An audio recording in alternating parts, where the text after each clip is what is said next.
Unless someone like you cares a whole awful lot, it's not going to get better. It's not.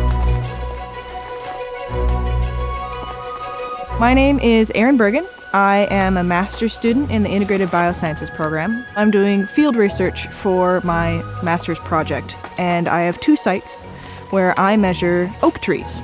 Jake and I, my research assistant, are going to be measuring the water output, the water vapor output of these trees. I've built essentially a big plastic house to put on top of trees, and inside of that house are sensors, and the sensors are going to pick up how much water the trees are giving off. So we work from noon to 4, a very short window. All things considered, there are 139 trees out here, so we estimate that this will take us about 7 days.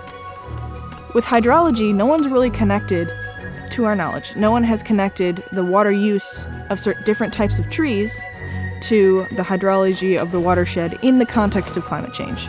The Adaptation Forestry Project was something that Dr. Ederson started with the Nature Conservancy, and they wanted to know the different climatological suitabilities of types of trees. So there are 2 species of oak planted, and of those 2 species, there are 2 different types. So there's seeds from a southern zone, and there's seeds from a northern zone. And they were all planted together here at these 2 sites where I'm working. Climate has shifted, and that means that the conditions that used to be here are no longer. So the idea back then was to figure out if the trees that have always grown here are still better for this location, or if trees that have grown somewhere else are now better for this location. So that's why in 2013 they planted a bunch of different kinds of oaks, 2 different species and 2 different seed locations, northern and southern. I've come back to renew what they did then, but I'm also adding. I want to know the hydrological suitability of these different types of trees. How are they using water in the context of the watershed that they're planted in? And I'm going to do that eventually using a model. Before I can get to that modeling phase, though, I need to grab data in the field from the actual trees themselves and from the actual river. Any ecological system relies heavily on water. It's always moving through. Everything's connected. Water quality is also very important to people.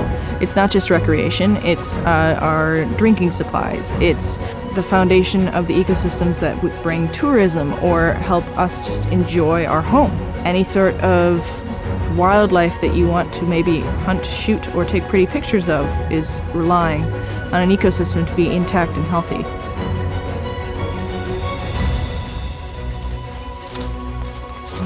I love fieldwork. I love being out here, I love having my boots on the ground, I love actually interacting with the subject material that I'm doing.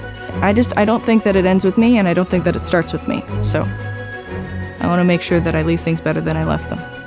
And that eventually brought me here to the Integrated Biosciences program at UMD, because I love to think of things and how they're connected. Science used to be very much, this is my box, this is your box, but now people are starting to bridge gaps and see how working together might help them shift their thinking.